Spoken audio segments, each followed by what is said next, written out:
Alright guys, welcome back to the channel. I'm super excited to make this video. I know most people are stuck in bed, doom scrolling, bed rotting, and there's just so much more in their life. I'm a guy who's done a lot of side quests. I've had a lot of people reach out to me about what kind of side quests that they can go on. So today I'm going to share 15 side quests that you can do now. Also, at the very end, I have one that I believe has the absolute potential to change your life. And leave a comment, what kind of side quest should I add to the list? Alright, coming in at number one of my favorites is magnet fishing. It's literally real life treasure hunting. You never know what you're gonna find. I found guns, I found bombs, I found all sorts of things. I got a bomb right behind me.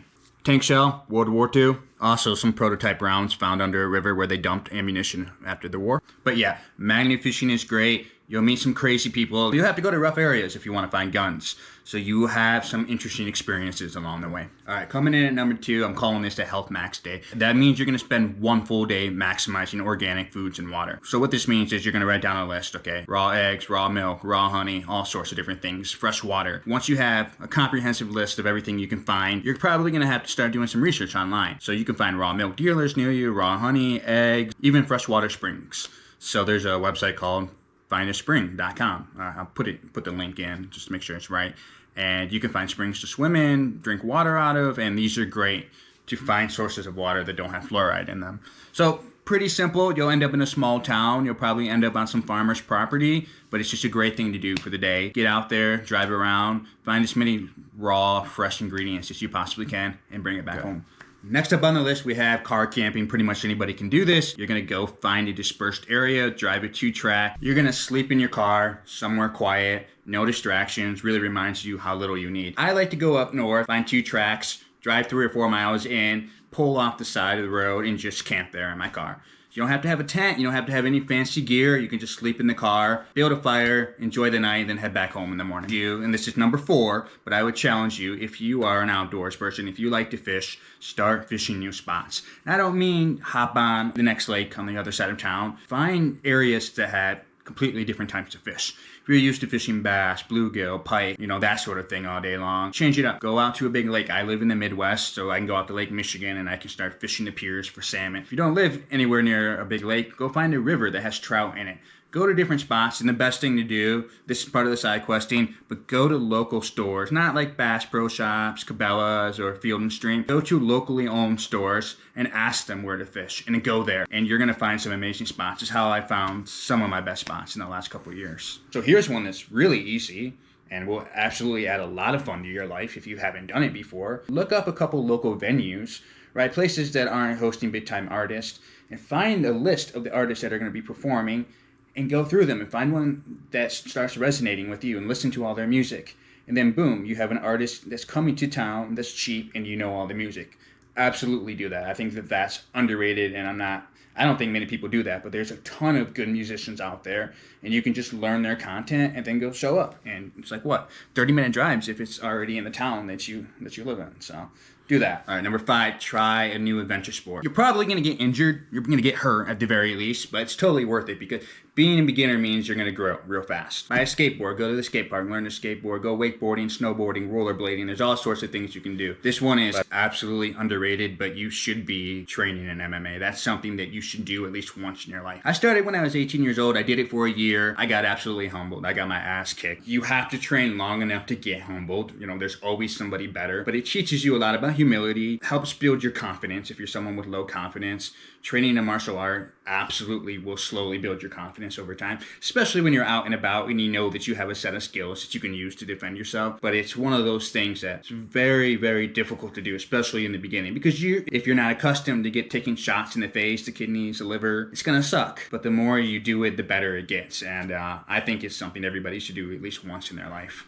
All right, boys, we got to do something that makes us hesitate. So you're just going to look up local cliffs. It doesn't matter if there's water at the base of them or not. You're just going to go to that cliff and you're going to jump off of it. And you're really, if you survive, you're going to grow tremendously. But no, but go cliff jumping. Go get a group of friends together and go find a cliff, ideally over a body of water. You can jump off a pier, but you want this cliff to be high enough that it makes you hesitate. So go find a cliff, drive 8 hours if you have to, go with your friends and jump it.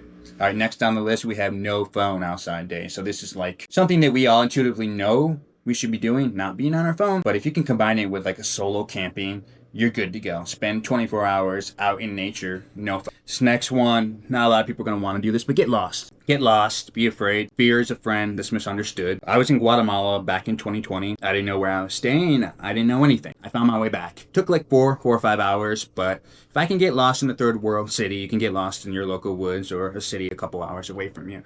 But mostly it's not about getting lost, but it's more about losing the outline you have for the day. It's about allowing the day to flow and just find new things as you go along. I think that that's super underrated, and most people want to have a full plan for their day, and it's okay to not have one at all. Just don't have a plan. Just go out, get lost in your schedule, get lost in the woods, get lost in the city, get lost in your mind. These are great things to do because they allow you to experience a little bit of fear. Even if it's something silly like not knowing where you're at in the city, you'll have that feeling creep in. Where's my car? Maybe I'm never going to find it again, but you will. I'm here. So definitely go get lost.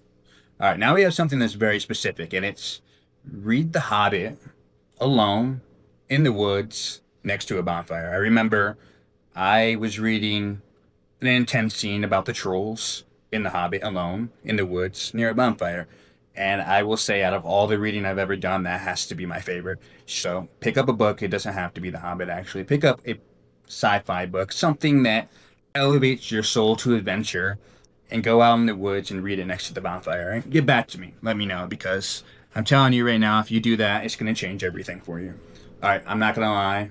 All right, this next one, really dangerous. Probably don't do it unless you really, really want to have an epic side quest. But befriend a random dude from a third world country. Let him host you and just see what happens. That's what I did with Guatemala. I met a guy online. He hosted 3 of my friends. He took us 8 hours into the jungle, and I'm still here. But yeah, just befriend a random dude. Go visit him, see what happens, and maybe you'll have a cool story to tell.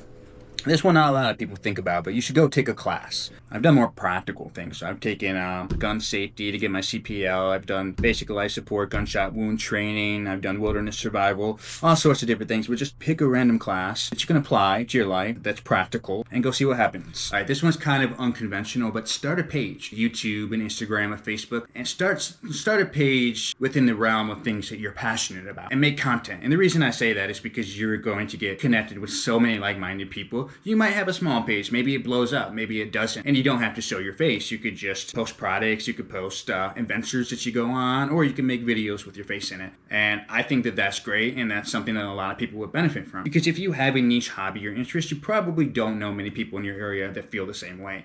So if you make the page, you're going to make connections, and you'll probably end up meeting new people. So start a page.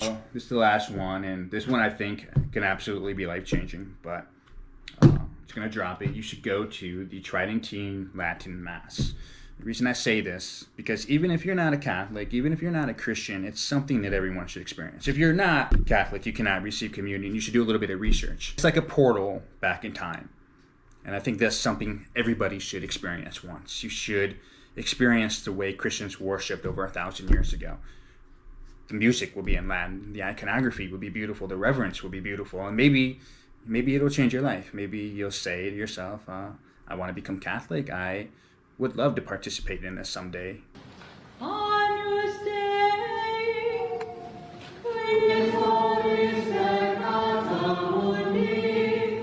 So definitely go to a traditional Latin Mass and check it out, because it's a beautiful thing, and I think everybody should experience it once.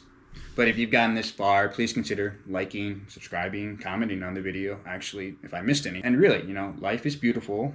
There's so much to experience, there's so much to do, and pretty much anything is better than sitting in the house all day and just doom scrolling. But again, thanks for watching the video. I'm going to try to make more content like this and outdoor content doing the side quest, and we will see you in the next video.